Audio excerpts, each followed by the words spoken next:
안녕하세요. 저는 올해 36이 된 고기 뷔페 사장 이준서라고 합니다. 고등학교 때 아버지를 여의고 가장이 되어서 정말 앞만 보고 달려왔거든요. 몇 년 고생하고 가게를 차려 잘 나갈 줄만 알았는데 저한테도 시련이 닥치더라고요. 사기를 당했냐고요? 아니요. 정말 가까운 사람한테 배신을 당했습니다. 오늘 어렵게 꺼내는 제 얘기 한번 들어봐 주세요. 아버지가 돌아가신 건 제가 고등학교 2학년 때였습니다. 아침에 멀쩡히 출근하셨는데 점심도 안 돼서 병원에서 연락이 온 거예요. 갑작스러운 심근경색이었어요. 영안실에서 어머니가 아버지 손을 잡고 주저앉으시던 그 장면이 지금도 눈 감으면 선명하게 떠올라요. 남겨진 건 병약한 어머니랑 중학교에 막 올라간 여동생, 그리고 아무것도 없는 제 두 손뿐이었습니다. 대학은 꿈도 못 꿨어요. 그렇다고 제가 기술도 없었습니다. 장례 치르고 나서 며칠은 명안이 있었는데 어느 순간 정신을 차려야겠다 싶었어요. 이제 제가 가장이 된 거잖아요. 울고 있을 시간이 없었습니다. 친구들이 수능 원서 내던 그해 가을에 저는 동네에서 제일 큰 고기 뷔페로 첫 출근을 했습니다. 주방 막내일이라는 게 제일 먼저 나와서 제일 늦게 퇴근하는 거더라고요. 학교 다니면서는 저녁에만 알바로 했습니다. 졸업하고 나서는 그렇게 막내로 일을 하기 시작했습니다. 첫날 제가 받은 업무가 뭔지 아세요? 전날 밤 새까맣게 탄 불판을 수세미로 닦아내는 거였습니다. 불판 하나가 아니라 매장 전체의 불판을 다요. 여름 주방은 불판 열기에 외부 더위까지 겹쳐서 숨이 턱턱 막혔고 손바닥엔 기름 화상 자국이 가실 날이 없었어요. 퇴근하고 나면 온몸에 고기 냄새가 배어서 버스를 타면 사람들이 슬쩍 자리를 피하기도 했죠. 집에 오면 씻을 힘도 없이 바닥에 드러누는 날이 허다했고요. 또래 알바생들은 사흘도 못 버티고 나갔습니다. 이 돈 받고 이렇게 일하느니 야 편의점이 훨씬 낫겠다 라고 말하면서요. 저는 그 말을 들을 때마다 속으로 생각했어요. 나는 그만둘 수 없다고. 내가 주저앉으면 우리 세 식구는 당장 길바닥행이라고요. 그래도 1년은 버티자 다짐했죠. 이것도 힘들다고 그만둬버리면 자리 잡지 못하고 계속 떠돌아다닐 것만 같았거든요. 나이가 어렸으니까요. 그렇게 버티다 보니까 1년이 지나 있었어요. 그리고 1년이 지나니까 보이는 게 생기더라고요. 남들 쉬는 시간에 주방장 옆에 붙어서 고기 손질법을 어깨너머로 배웠어요. 퇴근하고 나서는 그날 쓴 재료 단가표를 머릿속으로 다시 정리했고요. 어느 날은 홀서빙이 모자라서 제가 뛰어나갔다가 테이블 회전율이 어떻게 매출로 연결되는지를 그날 처음 눈으로 확인했어요. 고기 굽는 방법, 육류 보관 온도, 거래처 납품 사이클, 클레임 처리하는 방식까지 시키는 것만 하는 게 아니라 흐름 전체를 보려고 노력했습니다. 그게 저한테는 월급 받으면서 배우는 학교였습니다. 그렇게 몇 년을 버티다가 사장님이 저를 따로 부르시더라고요. 준서야, 내가 2호점 내려고 하는데 네가 매니저 좀 해줄 수 있겠니? 그 말이 얼마나 크게 들던지요. 23세 매니저가 됐고 그때부터 더 독하게 일했어요. 매장 관리, 인력 채용, 거래처 협상, 클레임 처리까지 이번엔 책임지는 입장에서 다시 배웠습니다. 관리자였던 거죠. 7년을 그렇게 살아면서 요식업 바닥생리를 제 몸으로 다 익혔습니다. 그 7년 동안 연애다운 연애 한 번 못했고요. 명절에도 가게 나갔고 친구 결혼식도 몇 번 못 갔습니다. 그냥 일이 제 전부였던 시절입니다. 어느 정도 목돈이 모이니까 이제 제 이름을 건 가게를 차려도 되겠다 싶었어요. 저도 잘할 수 있을 것 같았거든요. 독립하겠다고 하니까 사장님이 펄쩍 뛰시면서 3호점 총괄 1년만 맡아주면 순수익의 35%를 인센티브로 주겠다고 하시더군요. 거절할 이유가 없었습니다. 사실 생활비로 많이 쓰고 모아놓은 돈은 얼마 없었거든요. 젊은 패기에 그냥 한번 도전해보는 거였어요. 여동생도 자립을 조금씩 준비하고 있던 시기였거든요. 그 1년 동안 하루 3시간씩 자면서 3호점을 대박 매장으로 만들었고 두둑한 자본금 챙겨서 마침내 제 가게를 열었습니다. 매니저 시절부터 저를 믿어준 고기 도매 거래처 사장님들이 좋은 고기를 원가에 가깝게 납품해 주셨고 가게는 문 열자마자 줄이 생겼습니다. 엄청 잘 됐어요. 아, 아버지가 나에게 주시는 선물이구나 생각할 정도로요. 번 돈으로 어머니 아파트 사드리고 여동생 시집도 보냈습니다. 대학 못 간 서러움이 그제야 조금씩 녹아내리는 것 같았습니다. 이제 제 인생 나머지 반을 함께할 사람만 있으면 된다고 생각했어요. 그리고 딱 그 무렵에 그녀가 나타났습니다. 그녀가 우리 가게에 처음 온 건 제가 1호점을 연 지 얼마 안 됐을 때였습니다. 본점이 잘 되고 보고 배운 대로 1호점을 오픈했지요. 무서울 게 없던 시절이었습니다. 알바 지원을 하러 왔더라고요. 이력서를 들고 온 수아를 처음 봤을 때 솔직히 별 생각은 없었어요. 그냥 젊고 단정한 지원자 중 한 명이었거든요. 근데 막상 일을 시켜보니까 달랐습니다. 요즘 애들은 조금만 힘들어도 금방 표정이 나오는데 수아는 달랐어요. 무거운 고기 쟁반을 나르면서도 웃음을 잃지 않았고 손님한테 치인 날도 뒤에서 툭툭 털고 다시 나가는 스타일이었거든요. 제가 18에 불판 닦으면서 버티던 그 시절이 자꾸 겹쳐 보였어요. 나보다 더 성실한 사람이 있구나 싶었고 그게 호감으로 변하는 데는 오래 걸리지 않았습니다. 수아가 특히 기억에 남는 건 어느 여름날이었어요. 점심 피크타임에 손님이 한꺼번에 몰려서 홀이 난리가 났습니다. 수아가 땀을 뻘뻘 흘리면서도 표정 하나 안 변하고 테이블을 돌더라고요. 손님 한 분이 고기가 탔다고 언성을 높이셨는데 수아가 굽신거리거나 당황하지 않고 차분하게 사과하고 새 고기를 들고 나갔습니다. 물론 불판도 갈고요. 그러고는 주방으로 들어가면서 후 하고 숨을 한번 내쉬더니 다시 나가더라고요. 그 모습을 보면서 저도 모르게 웃음이 나왔습니다. 예전에 제가 딱 저랬거든요. 힘들어도 손님 앞에서는 표정 관리하고 주방 들어와서야 겨우 숨 한 번 고르던 시절이요.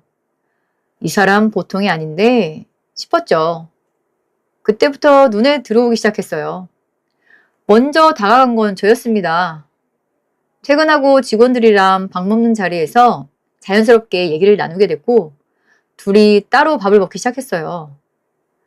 수아는 집안 형편이 어려워서 알바를 전전했다고 했습니다. 뭔가 저랑 비슷한 구석이 있다고 생각이 들더라고요. 가진 게 없어도 성실하게 버티는 사람, 저는 그런 사람이 좋았습니다. 연애를 시작하고 몇 달이 지났을 때예요. 수아가 임신을 했습니다.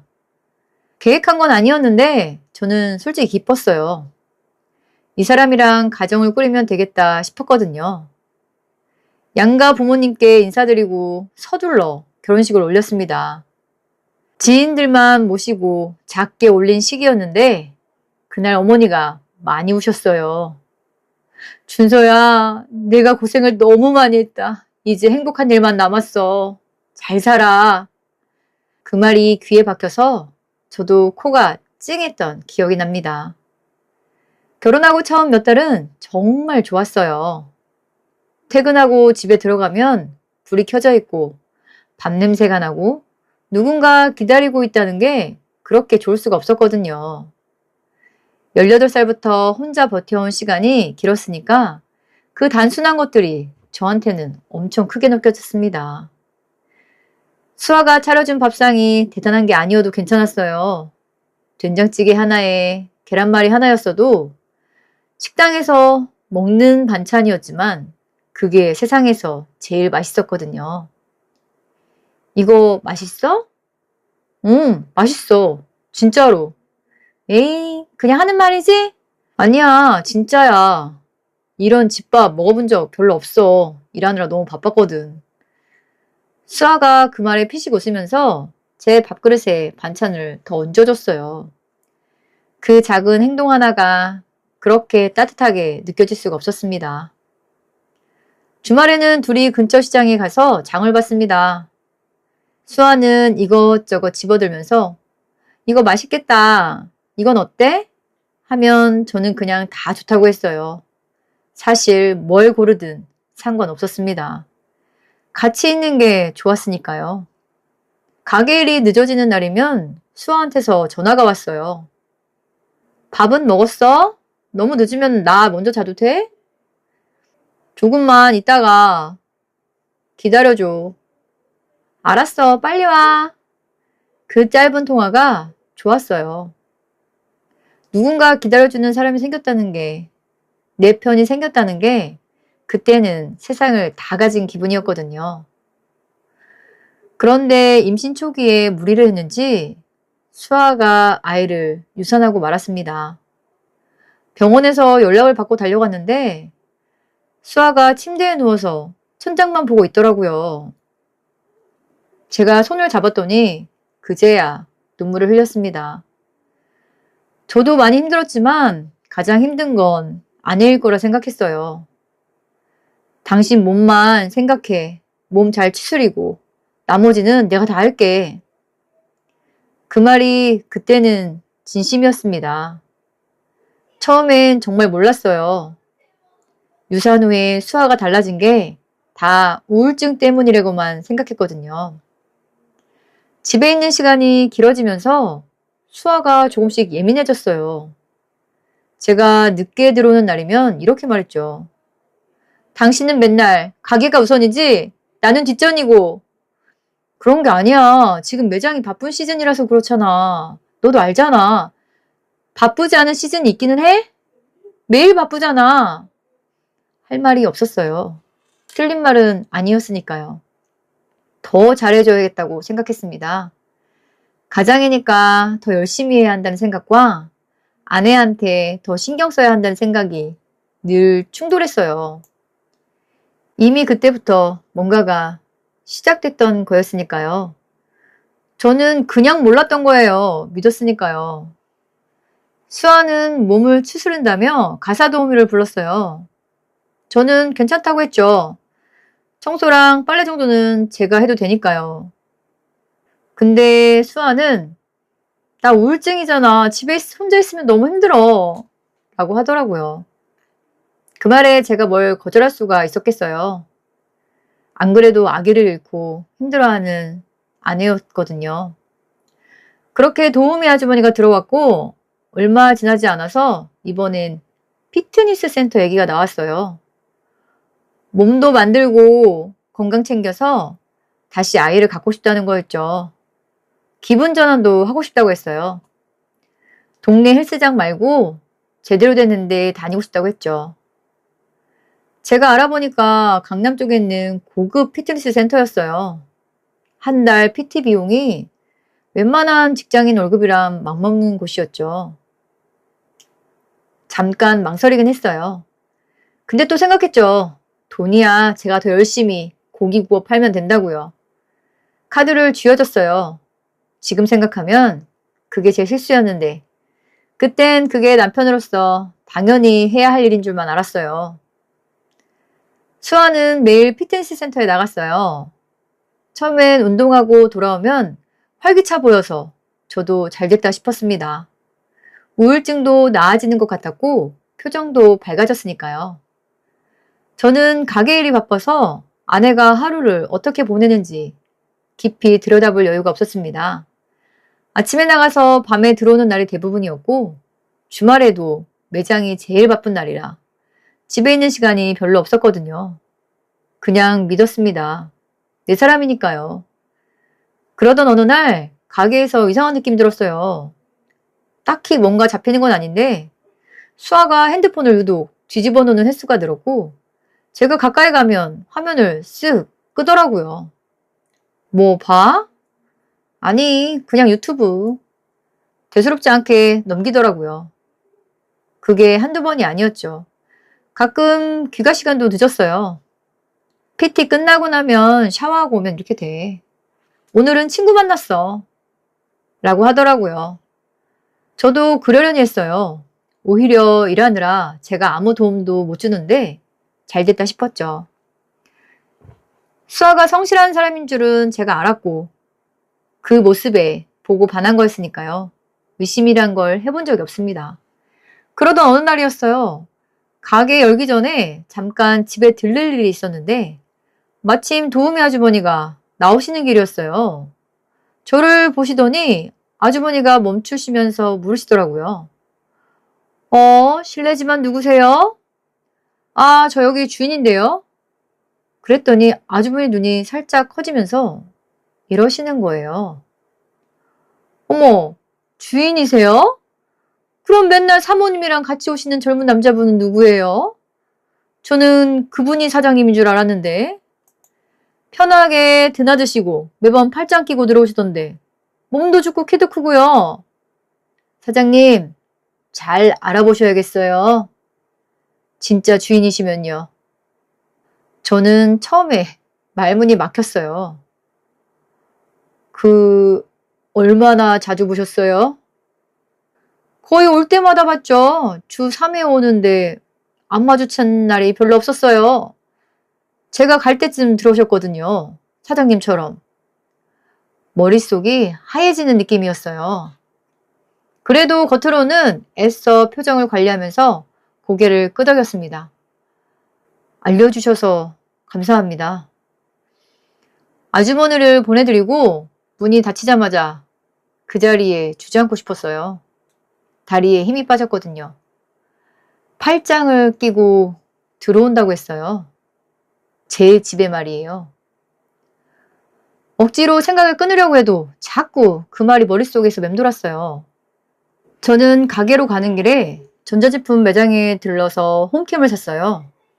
수아한테는 당연히 말하지 않았죠. 거실 한쪽 구석에 안방과 다른 곳에 조용히 달았습니다. 달면서도 제발 아무것도 찍히지 않기를 바랬어요. 내 의심이 틀렸다면 좋겠다고. 진짜로 그랬죠. 이 가정을 지키고 싶었습니다. 근데 솔직히 말하면 손이 조금 떨렸어요. 제발 아무것도 찍히지 않기를 바라면서도 한편으로는 이미 알고 있었던 것 같습니다. 아주머니 말이 자꾸 귓가에 맴돌았거든요. 매번 팔짱을 끼고 들어온다고요. 지인을 그렇게 대하진 않잖아요. 며칠이 지났습니다. 수아는 여전히 아침에 피트니스 센터를 나갔고 저는 여전히 가게에서 하루를 보냈어요. 퇴근하고 나서 혼자 핸드폰으로 홈캠 앱을 여는 게 습관이 됐죠. 처음 이틀은 아무것도 없었습니다. 첫날 퇴근하고 앱을 열었을 때는 손이 떨렸어요. 근데 영상에는 수아가 혼자 소파에 앉아서 TV를 보다가 낮잠을 자는 게 전부였어요. 안도감이 밀려왔습니다. 그래, 내가 너무 예민하게 받아들인 거라고 생각했죠. 도우미 아주머니가 그냥 착각하신 거라고, 자주 오는 배달기사나 관리업체 직원을 잘못 본 거라고 스스로를 납득시켰어요. 이튿날도 마찬가지였습니다. 수아가 혼자 외출했다가 들어오는 장면이 전부였어요. 그날 밤 수아가 저한테 먼저 팔짱을 끼면서 오늘 뭐 먹고 싶어? 하고 물었어요. 저는 아무거나 다 좋다고 했죠. 그러면서 속으로 미안하다고 했습니다. 괜히 의심했다고. 내가 나쁜 남편이었다고요. 그런데 사흘째 되던 날 그 미안함이 산산조각이 났습니다.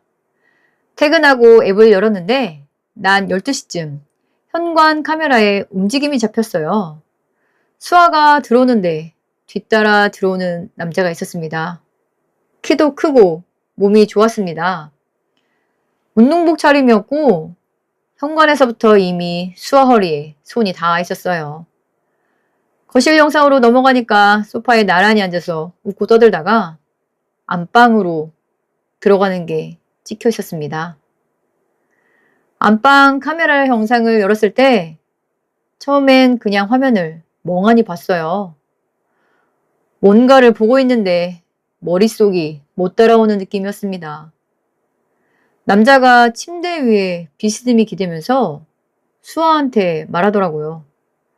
야, 그냥 나한테 와. 그 남자랑 빨리 이혼하고 나랑 살자고. 수아가 픽 웃으면서 남자 가슴을 손으로 툭 밀었어요. 미쳤어? 네가 나 먹여 살릴 수 있어? 통장에 얼마 있는데? 그건 열심히 하면 되지. 아직 젊잖아. 됐어. 저 인간이 매일 고기 냄새 풀풀 풍기면서 뼈 빠지게 벌어다 주잖아. 내가 왜 그걸 포기해? 평생 저 인간 일하게 만들고 그 돈으로 나는 당신이랑 이렇게 꿀 빨면 되는데. 남자가 실실 웃으면서 수아를 끌어안았어요. 나랑은 안 살고 싶어? 살고야 싶지. 저 사람 돈으로. 역시 우리 수아가 머리가 좋아. 당연하지. 나 그렇게 호락호락하지 않아. 저는 그 장면에서 핸드폰을 내려놨어요. 더 볼 수가 없었습니다. 손이 떨리는 게 아니라 온몸이 떨렸어요. 치가 떨렸고요. 매일 고기 냄새 폴폴 풍기면서 뼈 빠지게 벌어다 준다고 했어요. 그걸 알면서 저런 짓을 하고 다니는 거잖아요. 18살부터 손에 화상 자국이 생겨도 버텼던 그 시간들이 그 여자한테는 그냥 이용할 수단이었던 거죠. 눈물이 나올 줄 알았는데 나오지 않았습니다. 대신 뭔가가 가슴 안에서 단단하게 굳는 느낌이었죠. 이걸 감정으로 풀면 안 된다는 걸 몸이 먼저 알았던 것 같아요. 고생을 많이 했거든요. 심장이 너무 빠르게 뛰어서 숨을 고르기가 힘들었습니다. 화가 났냐고요? 물론 엄청났죠. 근데 그보다 먼저 든 생각은 이걸 어떻게 끝내야 하느냐는 거였죠. 18살부터 불판 닦으면서 버텨온 제가 이 장면 하나에 무너지면 안 된다고 생각했어요. 제가 사람을 봐도 한참 잘못 봤지만 그냥 무너질 순 없었죠. 저 인간이 뼈 빠지게 고기 굽고 돈 벌어오잖아. 그걸 내가 왜 포기해? 그 돈으로 나는 당신이랑 이렇게 꿀 빨면 되는데. 그 말이 머릿속에서 계속 맴돌았어요. 분노가 올라왔지만 꾹 눌렀죠. 다음 날도 영상을 확인했어요. 그 남자가 또 왔죠. 그 다음 날도 왔어요. 저는 영상을 하나하나 날짜별로, 시간별로 저장해뒀습니다. 현관에서 들어오는 장면, 거실에 함께 있는 장면, 안방에서 나눈 대화까지 전부요. 그렇게 일주일치 증거가 쌓였을 때 저는 조용히 변호사 사무실 문을 두드렸습니다. 변호사를 만나서 영상을 보여줬어요. 변호사가 영상을 확인하더니 이렇게 말하더라고요. 증거는 충분합니다. 상대방 신원만 확인하면 되는데 그러면 바로 실행할 수 있거든요. 저는 그 길로 수아가 다니는 피트니스 센터를 찾아갔어요. 몸이 좋은 걸 보니 거기밖에 없다고 생각했죠. 굳이 거기를 찾아갈 이유가 없었는데 처음부터 의심했어야 됐는데 제가 너무 바보 같았습니다. 직접 들어가진 않고 근처 카페에 앉아 출입구를 1시간쯤 지켜봤어요. 그러다 영상에서 봤던 그 남자가 운동복 차림으로 나오는 걸 확인했죠. 그리고 센터에 올라가서 직원 한 명한테 자연스럽게 물어봤어요. 아, 그분 있잖아요. 방금 나가시는 것 같던데 키 크고 체격 좀 있으시고 짧은 머리인데 파마하신 분이요. 트레이너분 성함이 어떻게 되더라? 저도 PT 받고 싶어서요. 아, 박민재 트레이너요? 요즘 인기 많아요. 사진으로 확인해보세요. 맞죠? 이분? 네, 맞았습니다. 알고 보니 박민재였습니다. 변호사한테 이름을 넘겼고 며칠 후에 신원 확인이 끝났어요. 홈캠 영상, 상대방 신원, 수학 카드 내역까지 전부 정리가 됐죠. 이제 수아한테 이야기할 차례였어요. 그날 저녁 일찍 집에 들어갔습니다. 수아가 소파에 앉아 핸드폰을 보다가 저를 보면서 웃었어요. 어?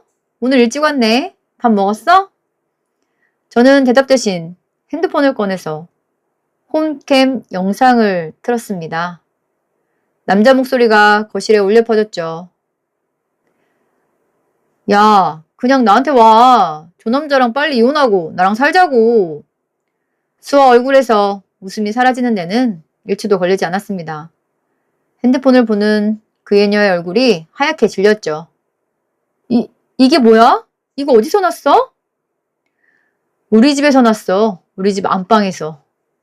수아는 자리에서 일어나면서 말했어요. 아니야, 오해야. 그 사람이 나를 협박해서 어쩔 수 없었어. 나도 피해자라고. 저는 영상을 끄고 수아를 봤어요. 영상 다 봤어. 처음부터 끝까지 다. 수아는 입술을 달싹였지만 아무 말도 못했습니다. 협박이라는 말이 얼마나 어이없는지 자기 자신이 제일 잘할 테니까요. 저는 조용히 말했어요.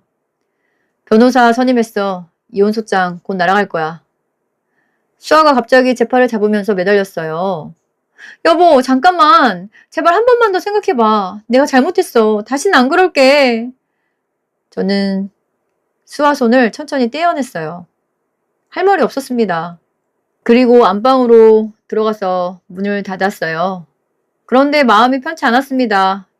이 안방이 편한 공간이 아니게 됐죠. 외간 남자를 끌어든 곳이었으니까요. 이혼소장이 날아가자 수아가 달라졌어요. 처음엔 협박이라고 했다가 다음엔 딱 한 번이었다고 했다가 그 다음엔 제가 너무 바빠서 외로웠다고 했습니다. 말이 매번 바뀌었어요. 근데 저는 어떤 말에도 흔들리지 않았습니다. 영상 속에서 들었던 그 말이 머릿속에 박혀 있었거든요. 평생 저 인간 일하게 만들고 그 돈으로 꿀 빨면 된다고 했던 그 말이요.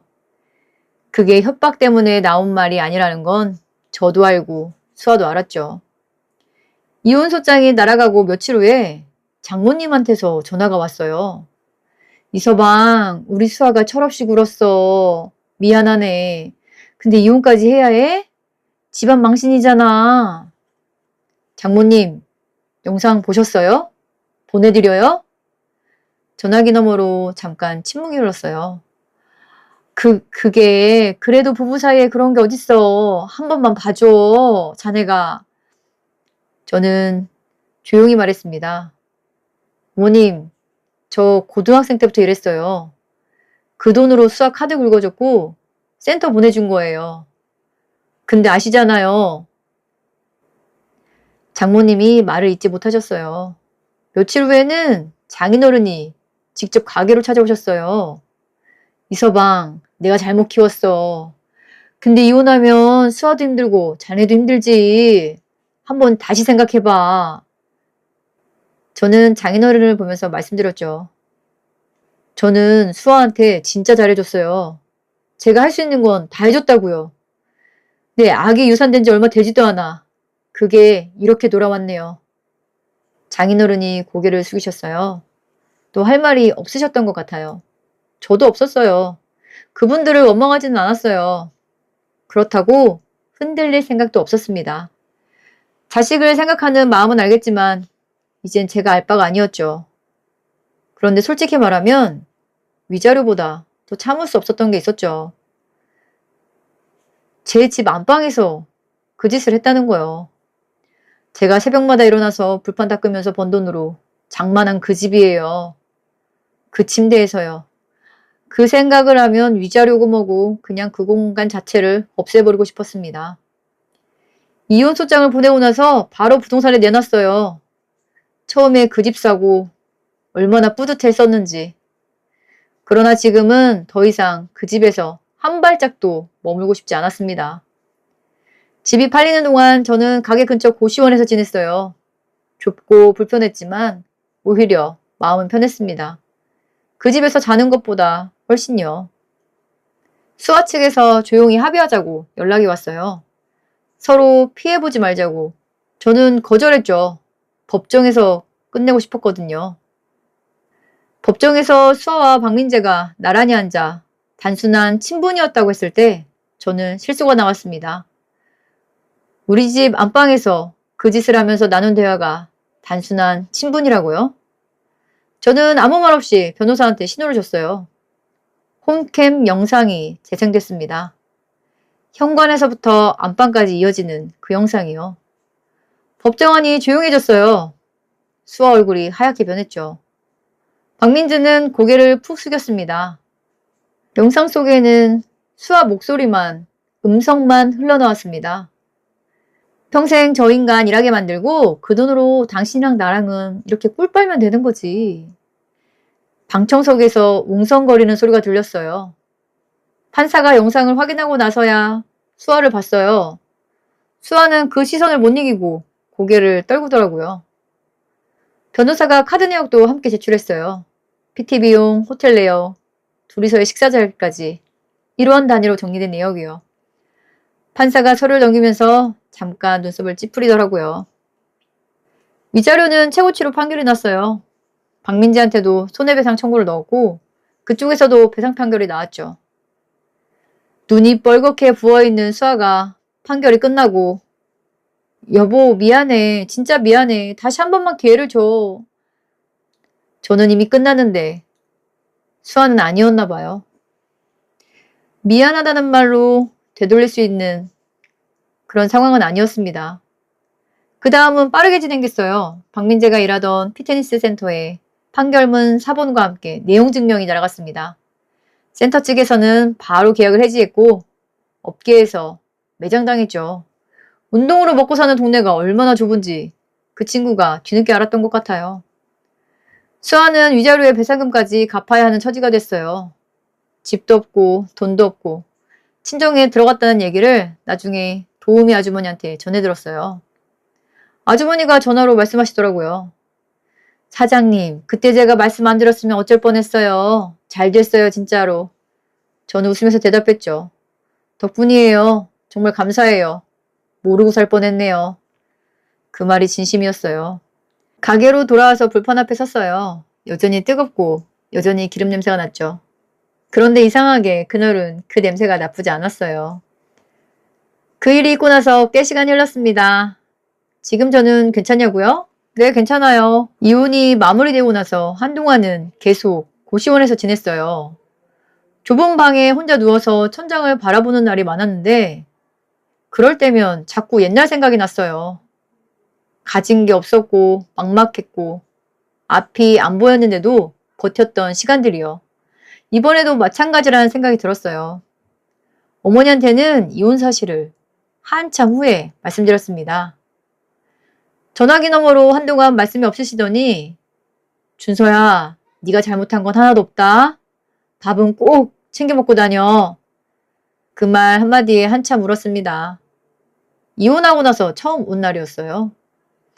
어머니 앞에서는 약한 모습 보이기 싫어서 전화를 빨리 끊었는데 끊고 나서 고시원 벽에 기대 한참을 그냥 있었네요. 가게는 흔들리지 않았어요. 오히려 그 시기에 더 열심히 했습니다. 일하면서 있는 게 많았거든요. 아침에 그 누구보다 일찍 나가서 재료 손질하고 저녁엔 마감까지 챙겼어요. 직원들이 걱정스러운 눈으로 보더라고요. 사장님, 요즘 너무 무리하시는 거 아니에요? 괜찮아. 나 원래 이렇게 살았어. 그 말이 농담이 아니었어요. 일이 저한테는 버티는 방식이었나 봐요. 지금 가게는 3호점까지 늘었어요.